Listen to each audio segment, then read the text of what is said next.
ಎಲ್ಲರಿಗೂ ನಮಸ್ಕಾರ. ಇವತ್ತಿನ ರೆಸಿಪಿ ಒಂದು ಹೊಸ ರೆಸಿಪಿ. ನೀವೆಲ್ಲ ಮೇಥಿ ಚಿಕನ್ ಅಥವಾ ಇನ್ಯಾವುದಾದ್ರು ವೆಜಿಟೇಬಲ್ಸ್ಗಳನ್ನು ಹಾಕಿ ಮಾಡಿದಂತಹ, ಅಂದರೆ ಲೀಫಿ ವೆಜಿಟೇಬಲ್ಗಳನ್ನು ಹಾಕಿ ಮಾಡಿದಂತಹ ಈ ಚಿಕನನ್ನು ತಿಂದಿರುವಿರಿ. ಈ ಮೊರಿಂಗಾ ಲೀವ್ಸ್ ಅಂದರೆ ನುಗ್ಗೆ ಸೊಪ್ಪನ್ನು ಹಾಕಿ ಮಾಡಿದರೆ ಸ್ವಲ್ಪ ಕೆಲವರು ಎಣಿಸಿರುವಿರಿ ಕಹಿ ಬರ್ಬೋದಂತ. ಕಹಿ ಅಂತೂ ಬರೋದೇ ಇಲ್ಲ, ಬಹಳ ಟೇಸ್ಟಿಯಾಗಿ ಬರ್ತದೆ.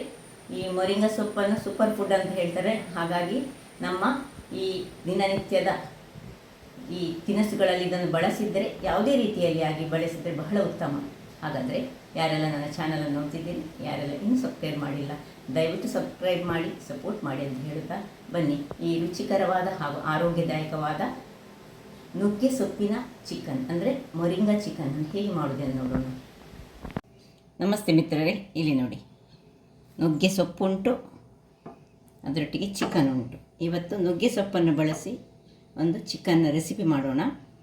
ಹೆಚ್ಚಾಗಿ ತುಂಬ ಮಂದಿಗೆ ನುಗ್ಗೆ ಸೊಪ್ಪು ಹೇಳಿದ ಖುಷಿ ಇರೋದಿಲ್ಲ, ಆದರೆ ಅದೊಂದು ನ್ಯೂಟ್ರಿಯೆಂಟ್ಗಳ ಪವರ್ ಹೌಸ್ ಅಂತೇಳಿ ಹೇಳ್ಬೋದು. ಎಲ್ಲ ವಿಟಮಿನ್ಸ್ಗಳಿರುವಂತಹದ್ದು. ಹಾಗಿರುವಾಗ ಮಕ್ಕಳಿಗೆಲ್ಲ ಚಿಕನ್ ಹೇಳಿದರೆ ತುಂಬ ಇಷ್ಟ ಇರ್ತದೆ, ಇದು ಹೇಳಿದರೆ ಸ್ವಲ್ಪ ದೂರ ಇರ್ತದೆ. ಹಾಗಾಗಿ ಇದರಲ್ಲಿ ಬಳಸಿ ನಾವೊಂದು ರುಚಿಕರವಾದ ಒಂದು ರೆಸಿಪಿಯನ್ನು ಮಾಡೋಣ. ಮೊದಲಿಗೆ ಈ ಚಿಕನ್ ಚೆನ್ನಾಗಿ ತೊಳೆದುಕೊಂಡು ರೆಡಿ ಮಾಡಿಟ್ಕೊಳ್ಬೇಕು. ಒಂದು ಟೊಮ್ಯಾಟೊ ಬೇಕು, ಸಣ್ಣದಾಗಿ ಹೆಚ್ಚಿಟ್ಟುಕೊಂಡದ್ದು. 2 ಈರುಳ್ಳಿಯಲ್ಲಿ 1 ಈರುಳ್ಳಿ ಉದ್ದಕ್ಕೆ ಹೆಚ್ಚಿಟ್ಕೊಂಡದ್ದು, ಮತ್ತೊಂದು ಸಣ್ಣದಾಗಿ ಹೆಚ್ಚಿಟ್ಕೊಂಡದ್ದು, ಒಂದು ಅರ್ಧ ಇಂಚಿನ ಶುಂಠಿ, ಒಂದು 4 ಬೆಳ್ಳುಳ್ಳಿ ಸಣ್ಣದಾಗಿ ಕಟ್ಟಿಟ್ಟು ಮಾಡಿಕೊಂಡದ್ದು, ಮತ್ತು ಲಿಂಬೆ ಹುಳಿ ಒಂದು ಅರ್ಧ ಬೇಕು ಹುಳಿಗೆ, ಮತ್ತು ಹಳದಿಯ ಪುಡಿ, ಇಲ್ಲಿ ಈ ಕರಿ ಲೀವ್ಸ್ ಬೇಕು. ಕೊತ್ತಂಬರಿ ಸೊಪ್ಪು ಇದ್ದರೆ ಸಹ ಹಾಕ್ಕೊಳ್ಬೋದು. ಯಾವಾಗಲೂ ಈ ನುಗ್ಗೆ ಸೊಪ್ಪು ಇರುವಾಗ ಕೊತ್ತಂಬರಿ ಸೊಪ್ಪು ಅವಶ್ಯಕತೆ ಇರುವುದಿಲ್ಲ, ಕೊನೆಯಲ್ಲಿ ಗಾರ್ನಿಷಿಗೆ ಮಾಡ್ಬೋದು. ಮತ್ತು ಈಗ ಮೊದಲಿಗೆ ಏನೆಲ್ಲ ಮಸಾಲೆ ಬೇಕೆಂದು ನಾನು ತೋರಿಸ್ಕೊಡ್ತೇನೆ. ಅದರ ಮೊದಲು ಇಲ್ಲಿ ಒಂದು ಗ್ಯಾಸ್ನಲ್ಲಿ ಒಂದು ಕಬ್ಬಿಣದ ಬಾಣಲೆಯನ್ನು ಇಟ್ಕೊಂಡಿದ್ದೇನೆ. ಇಲ್ಲಿ ಹೆಚ್ಚು ಮಸಾಲೆ ಇದಕ್ಕೆ ಅಗತ್ಯ ಇಲ್ಲ, 4 ಬ್ಯಾಡಗಿ ಮೆಣಸು ಮಾತ್ರ ಸಾಕು. ಖಾರ ಹೆಚ್ಚು ಬೇಕಿದ್ದವರು ಊರ ಮೆಣಸು ಒಂದನ್ನು ಹಾಕ್ಕೊಳ್ಳಿ, ಹೆಚ್ಚು ಖಾರ ಮಾಡಲಿಕ್ಕಿಲ್ಲ. ಇದು 300 ಗ್ರಾಮ್ಸ್ ಆದುದರಿಂದಾಗಿ ನಾವು 4 ಮೆಣಸನ್ನು ತೆಗೆದುಕೊಂಡಿದ್ದೇನೆ. ಒಂದು ಅರ್ಧ ಚಮಚದಷ್ಟು ಜೀರಿಗೆ, 1 ಚಮಚದಷ್ಟು ಕೊತ್ತಂಬರಿ ಬೀಜ, ಒಂದು ಸಣ್ಣ ಅರ್ಧ ಇಂಚಿನಷ್ಟು ಈ ಕೆತ್ತೆ ಸಿನೆಮನ್, 2 ಸಣ್ಣ ಲವಂಗ, ಒಂದು ಸಣ್ಣ ಏಲಕ್ಕಿ, ಇನ್ನು ಒಂದು 1/4 ಚಮಚದಷ್ಟು ಬಡೆ ಸೊಪ್ಪು, ಮೆಂತೆ ಒಂದು 1/4 ಚಮಚ, ಆದರೆ 4 ಕಾಳಿನಷ್ಟು ನಮಗೆ ಕರಿಮೆಣಸು ಬೇಕು. ಇಲ್ಲಿ ಹಳದಿಯ ಪುಡಿ ನಾನು ಬೇಕೇ ಬೇಕು. ಈಗ ಇಲ್ಲಿ ಬಿಸಿ ಆಯಿತು, ಇದಕ್ಕೆ 1 ಚಮಚದಷ್ಟು ತುಪ್ಪ ಅಥವಾ ಎಣ್ಣೆ ಯಾವುದು ಸಾಕ್ತದೆ ಹಾಕ್ಕೊಂಡು, ತುರಿಗೆ 4 ಮೆಣಸು, ಸ್ವಲ್ಪ ಕರಿ ಲೀವ್ಸು ಇಷ್ಟನ್ನು ಹಾಕಿ ಸ್ವಲ್ಪ ಮೆಣಸು ಉಬ್ಬುವಾಗ ಉಳಿದ ಎಲ್ಲ ಕೆತ್ತೆ ಲವಂಗ ಜೀರಾ, ಈ ಒಂದು ಬಡೆ ಸೊಪ್ಪು ಕೊನೆಗೆ ಹಾಕ್ಕೊಳ್ಳಿಕ್ಕೆ. ಸೊ ಇದು ಮತ್ತೆ ಹಾಕೊಳ್ಳೋಣ. ಇದು ಚೂರು ಫ್ರೈ ಆಗಲಿ, ಸಣ್ಣ ಉರಿಯಲ್ಲಿ ಇದನ್ನು ಫ್ರೈ ಮಾಡಬೇಕು. ಈಗ ಫ್ರೈ ಮಾಡುವಾಗಲೇ ಚೆನ್ನಾದೊಂದು ಪರಿಮಳ ಬರ್ತಾ ಉಂಟು. ಈಗ ಇದಕ್ಕೆ ಒಂದು ಸ್ವಲ್ಪವೇ ಸ್ವಲ್ಪ ಈರುಳ್ಳಿ, ಒಂದು 1/4 ಈರುಳ್ಳಿ ಹಾಕಿದರೆ ಸಾಕು. ಒಂದು ಹೆಚ್ಚು ಈರುಳ್ಳಿ ಅಗತ್ಯ ಇಲ್ಲ. ಈರುಳ್ಳಿ ಸಹ ತುಂಬ ಏನು ಫ್ರೈ ಆಗಬೇಕಂತ ಇಲ್ಲ. ಇನ್ನು ಸ್ವಲ್ಪ ಬಡೆ ಸೊಪ್ಪು ಇಷ್ಟನ್ನು ಹಾಕ್ಕೊಂಡು ನಾವು ಒಂದು ಫ್ರೈ ಮಾಡಿಕೊಂಡು ಇದು ಆಫ್ ಮಾಡ್ಕೊಳ್ತಿದ್ದೇನೆ. ಆಯಿತು, ಬಡೆ ಸೊಪ್ಪು ಹಾಕಿದ ಮೇಲೆ ಹೆಚ್ಚು ಹೊತ್ತು ಇಟ್ಕೊಳ್ಳೋದು ಬೇಡ. ಈ ಮಳೆಗಾಲದಲ್ಲಿ ಬೇಕಿದ್ದರೆ ಚೂರು ಈ ಓಮ ಒಂದು ಪಿಂಚ ಓಮ ಹಾಕ್ಕೊಳ್ಬೋದು ಮಳೆಗಾಲದಲ್ಲಿ. ನಾನು ಹಾಕ್ತಾ ಇಲ್ಲ ಈಗ, ಹಾಕಿದರೆ ಅದರ ಪರಿಮಳ ಅಂದರೆ ಬೇರೆ ಬರ್ತದೆ. ಚೂರು ಸಾಕು. ಇದು ಸ್ವಲ್ಪ ತಣ್ಣಗಾಗಲಿಕ್ಕೆ ಬಿಡೋಣ. ಇಲ್ಲಿ ತಣ್ಣಗಾಗ್ತಿರುವಾಗ ಇಲ್ಲಿ ಒಂದು ಬಾಣಲೆಯನ್ನು ನಾನು ಇಟ್ಕೊಂಡಿದ್ದೇನೆ. ಅದಕ್ಕೆ ಒಂದು ಸ್ವಲ್ಪ ತುಪ್ಪವನ್ನು ಹಾಕ್ಕೊಳ್ಳೋಣ. ತುಪ್ಪ ಹಾಕ್ಕೊಂಡು ಈ ಉದ್ದಕ್ಕೆ ಕಟ್ ಮಾಡಿಕೊಂಡಂತಹ ನೀರುಳ್ಳಿ ಆಗ ಸ್ವಲ್ಪ ನಾನು ಮಸಾಲೆಗೆ ಹಾಕ್ಕೊಂಡೆ. ಈಗ ಇದನ್ನು ಇದಕ್ಕೆ ಹಾಕ್ಕೊಳ್ತಿದ್ದೇನೆ. ಹಾಕ್ಕೊಂಡು ಚೆನ್ನಾಗಿ ಸ್ವಲ್ಪ ಬಾಡಿಸ್ಕೊಳ್ಳೋಣ. ಇಲ್ಲಿ ಒಂದು ಕರಿಬೇವಿನ ಸೊಪ್ಪನ್ನು ಸಹ ಹಾಕ್ಕೊಳ್ತಿದ್ದೇನೆ.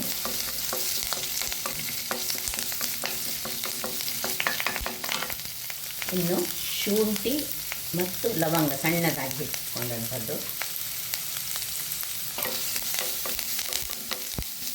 ಇದು ಸ್ವಲ್ಪ ತುಪ್ಪದಲ್ಲಿ ಬಾಡ್ಕೊಳ್ಬೇಕು.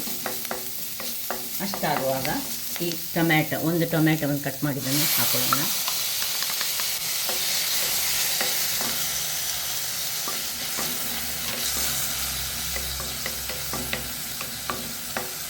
ಇನ್ನು ಏನು ನಾವು ಈ ಒಂದು ಬೌಲ್ನಷ್ಟು ಮೊರಿಂಗಾ ಸೊಪ್ಪು, ನುಗ್ಗೆ ಸೊಪ್ಪು, ಇದು ಸ್ವಲ್ಪ ಮಾತ್ರ ಟೊಮ್ಯಾಟೊ ಸ್ವಲ್ಪ ಬಾಡಬೇಕು, ಆಮೇಲೆ ಹಾಕ್ಕೊಳ್ಬೇಕು. ಇದಕ್ಕೆ ಟೊಮ್ಯಾಟೊಕ್ಕೆ ಸ್ವಲ್ಪ ಉಪ್ಪನ್ನು ಹಾಕ್ಕೊಳ್ಳೋಣ.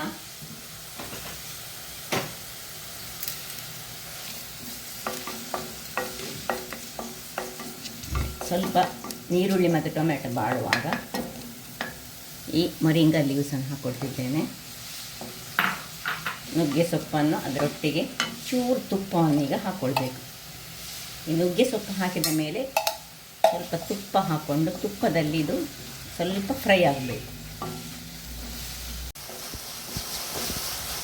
ನೋಡಿ, ಇದು ಈಗ ಸ್ವಲ್ಪ ಈ ರೀತಿ ಫ್ರೈ ಆಗುವಾಗ ಇಲ್ಲಿ ನಾವು ಚಿಕನ್ ಪೀಸ್ಗಳನ್ನು ಸರಿ ಹಿಂಡಿಕೊಂಡು ಇದಕ್ಕೆ ಹಾಕೊಳ್ಳೋದು.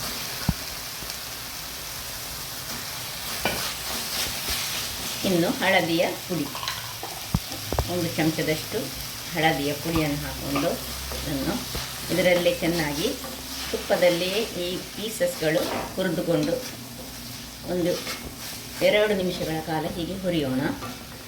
ಇದಷ್ಟಕ್ಕೆ ಅದರಲ್ಲಿ ಸ್ವಲ್ಪ ನೀರು ಸಹ ಬಿಡ್ತದೆ ಆಗ. ಇನ್ನು ಲಿಂಬೆಯ ಪುಡಿ ಒಂದು ಅರ್ಧದಷ್ಟು, ಇಡೀ ಬೇಡ, ಇದೀಗ ಸ್ವಲ್ಪ ಅಲ್ಲ, ಅದರಿಂದಾಗಿ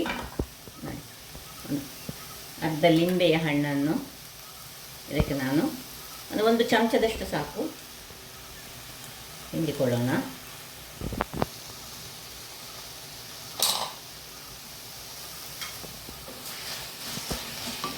ಇನ್ನು ಈಗ ಸಣ್ಣ ಉರಿಯಲ್ಲಿ ಇದನ್ನು, ನಿಮಗೆ ಇಲ್ಲಿ ಚೂರು ನೀರು ಬೇಕಿದ್ರೆ ಚೂರು ಚಿಮುಕಿಸಿಕೊಳ್ಬೋದು. ನಾನು ಚೂರು ನೀರನ್ನು ಸ್ವಲ್ಪ ಚಿಮುಕಿಸ್ಕೊಳ್ತೇನೆ ನೋಡಿ, ಮತ್ತೆ ಅದೇ ನೀರು ಬಿಡ್ತದೆ.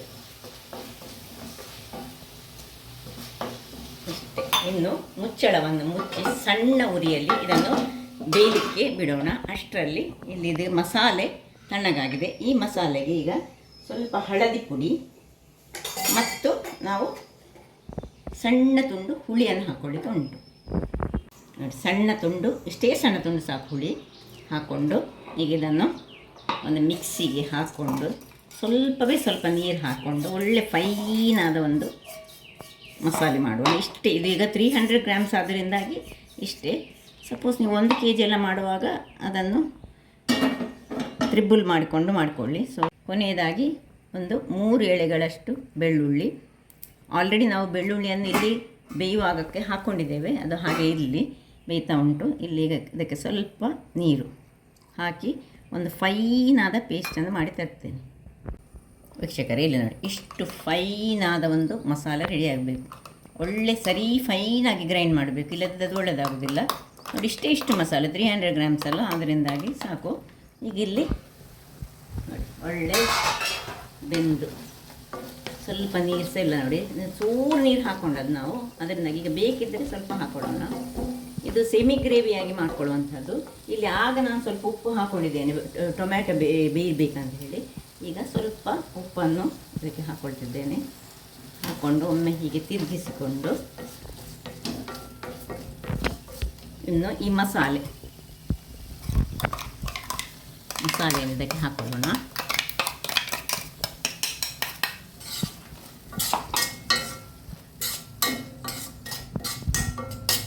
ಸೊ ತುಂಬ ಖಾರ ಮಾಡಲಿಕ್ಕೆ ಹೋಗಬಾರ್ದು, ಇದು ತುಂಬ ಖಾರ ಮಾಡಿದ್ರೆ ಒಳ್ಳೆಯದಾಗೋದಿಲ್ಲ.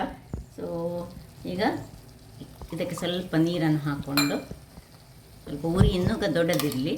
ಸೊ ನೀರು ಹಾಕಿ ಈ ಮಸಾಲೆಯಲ್ಲಿ ಇದೊಂದು 5 ನಿಮಿಷ ಅಥವಾ ಒಂದು 3 ನಿಮಿಷ ಬೆಂದರೆ ಸಹ ಸಾಕು. ಸಣ್ಣ ಉರಿಯಲ್ಲಿ ಇದನ್ನು ನಾವು ಚೂರು ಬೇಯಿಸ್ಕೊಳ್ಳೋಣ. ಆ ಹೊತ್ತಿನಲ್ಲಿ ನಾವು ಇದಕ್ಕೆ ಒಂದು 2 ಚಮಚದಷ್ಟು ಈ ತೆಂಗಿನ ತುರಿಯಿಂದ ಒಂದು ಕಾಲು ಲೋಟದಷ್ಟು ತೆಂಗಿನ ಹಾಲನ್ನು ನಾನು ತೆಗೆದುಕೊಳ್ತೇನೆ. 2 ಚಮಚ ಸಾಕು. ಈ ಚಮಚದಲ್ಲಿ 2 ಅಥವಾ 3 ಚಮಚ. ನಿಮಗೆ ಸ್ವಲ್ಪ ಹೆಚ್ಚು ಖಾರ ಕಡಿಮೆ ಬೇಕೆಂತಿದ್ದರೆ ಈ 3 ಚಮಚ ತಗೊಳ್ಳಿ. ಇಲ್ಲಿ 2 ಚಮಚದಷ್ಟು ಒಂದು ಮಿಕ್ಸಿಯಲ್ಲಿ ಇಲ್ಲಿ ನೋಡಿ ಫುಲ್ಲು 2 ಚಮಚ ಚೂರು ಹಾಕ್ಕೊಂಡೆ. ಇದರಲ್ಲಿ ಇದಕ್ಕೆ ನೀರು ಹಾಕ್ಕೊಂಡು ಇದರದ್ದು ಒಳ್ಳೆ ಒಂದು ಗ್ರೈಂಡ್ ಮಾಡಿ ಅದರದ್ದು ಹಾಲು ತೆಗಿತೀನಿ. ವೀಕ್ಷಕರೇ ಇಲ್ಲಿ ನೋಡಿ, ಈ ರೀತಿ ನಾನು ಗ್ರೈಂಡ್ ಮಾಡ್ಕೊಂಡಿದ್ದಾನು. ಈಗ ಇಲ್ಲಿ ನೋಡಿ, ಇದು ಒಳ್ಳೆ ಬೆಂದಿತ್ತು ಮತ್ತು ಈ ಮಸಾಲೆ ಅದರೊಟ್ಟಿಗೆ ಚೆನ್ನಾಗಿ ಎಳೆದುಕೊಂಡಿತ್ತು. ಈಗ ಈ ಒಂದು ಏನು ಮಾಡಿಕೊಂಡಿದ್ದೇವೆ ಅದನ್ನು ಇದರಲ್ಲಿ ಹೀಗೆ ಡೈರೆಕ್ಟಾಗಿ ಹಾಲನ್ನು ನೋಡಿ ಈ ರೀತಿ ಅದು ಬೇಡಬೇಕು. ತುಂಬ ಏನು ಹಾಲು ಬೇಡ ನಮಗೆ. ನೋಡಿ ಎಲ್ಲವನ್ನು ಇದರಲ್ಲಿ ಹಾಕ್ಕೊಳ್ತಿದ್ದೇನೆ.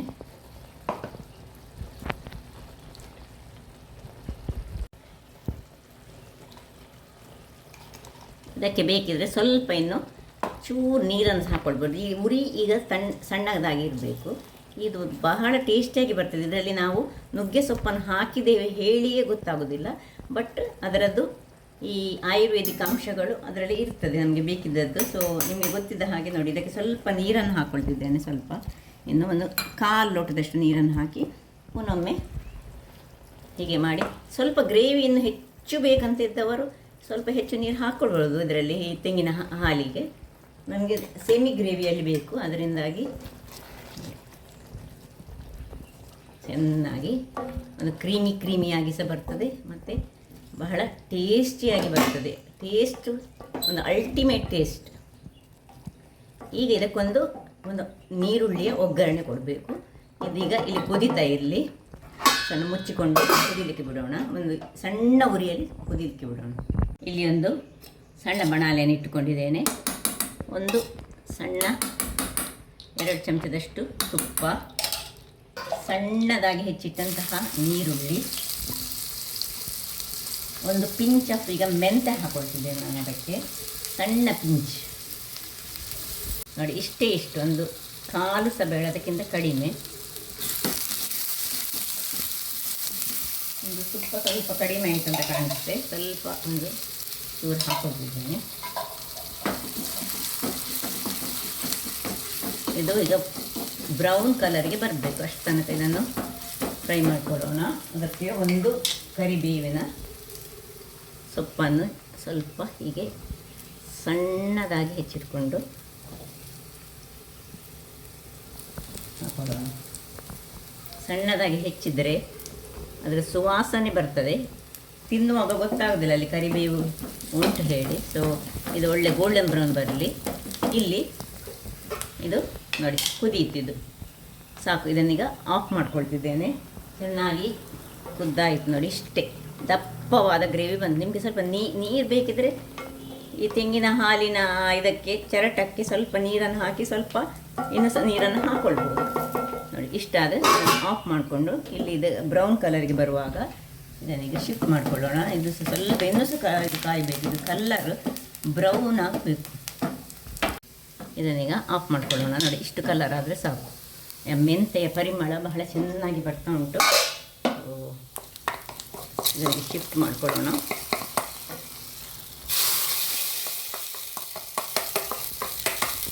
ಒಂದು ನಿಮಿಷ ಮುಚ್ಚಿಕೊಳ್ಳೋಣ.